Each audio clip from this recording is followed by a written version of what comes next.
Masalah stunting memang harus ditangani secara serius. Karena stunting bukan hanya tentang masalah gagal tumbuh secara fisik. Seorang anak berusia 7 tahun, warga Dusun Kerajaan, Desa Sindat Lami, Kecamatan Besuk, Kabupaten Probolinggo, Jawa Timur ini harus terbaring lemah. Hanya sang nenek dan paman yang menghiburnya dan menjadi tumpuan hidup Dina. Ketiganya tinggal di sebuah rumah semi bermain. Kasus stunting di saat pandemi dikhawatirkan akan meningkat. Presiden menargetkan penurunan stunting di Indonesia sebesar 14% pada tahun 2024. Jangan pernah meremehkan kesehatan anak ketika masih dalam usia dini. Pasalnya, jika seorang anak mengalami kekurangan gizi akan berdampak pada tumbuh kembang dan kemampuan intelektual di bawah rata-rata. Saudara, seorang bocah berusia 7 tahun di Probolinggo, Jawa Timur terbaring lemah karena menderita gizi buruk dan juga stunting. Pada data 2019 menunjukkan angka stunting di Indonesia masih cenderung tinggi, yakni 27,6% dan dikhawatirkan akan terus meningkat. Sebanyak 5 provinsi mencatat angka kejadian stunting pada balita tertinggi di Indonesia. 5 provinsi tersebut ialah Jawa Tengah, Jawa Barat, Jawa Timur, Sumatera Utara, dan Banten. Menanggapi berita-berita stunting yang sudah ditayangkan di awal tadi, ada hubungannya dengan hasil studi status gizi Indonesia Kementerian Kesehatan bahwa prevalensi balita stunting di Indonesia mencapai 24,4% pada tahun 2021. Hal ini artinya bahwa hampir seperempat balita di Indonesia mengalami stunting. Sebetulnya apa sih stunting itu? Kenapa banyak sekali berita tentang stunting? Di video ini kita akan membahas tentang definisi stunting, gejala, akibat dan sebab, serta upaya yang dapat kita lakukan.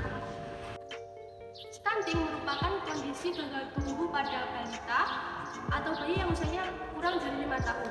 Hal ini dikarenakan kondisi kekurangan gizi kronis sehingga badan anak tampak kecil untuk seusianya. Perlu masyarakat ketahui bahwa kekurangan gizi ini terjadi sejak bayi di dalam kandungan sampai pada awal masa pertumbuhan bayi. Akan tetapi, kondisi stunting mulai tampak pada usia 2 tahun. Baik, selanjutnya yaitu penyebab stunting. Stunting disebabkan oleh berbagai hal. Yang pertama, stunting disebabkan oleh banyak faktor seperti ekonomi keluarga dan penyakit atau infeksi yang berkali-kali. Yang kedua, masalah non kesehatan, dan yang ketiga yaitu kondisi lingkungan.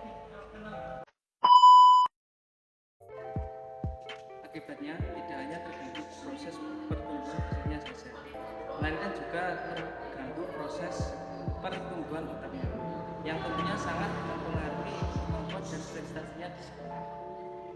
Kreativitas dan produktivitas di usia-usia yang produktif.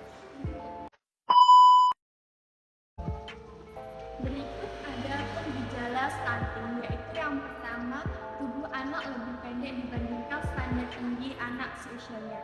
Yang kedua, berat badan anak bisa lebih rendah. Yang ketiga, mudah sakit. Yang keempat, pertumbuhan tulang terhambat. Yang kelima, gangguan belajar. Yang keenam, gangguan tumbuh.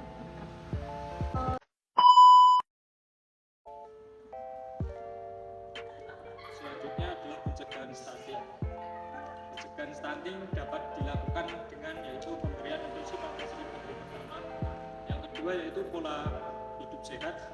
Yang ketiga, stunting juga dipengaruhi oleh faktor perilaku serta pola asuh yang kurang baik dalam memberikan makan pada bayi dan balita, serta mencuci tangan dengan air mengalir dan sabun, dan tidak buang air besar sembarangan, serta melakukan imunisasi.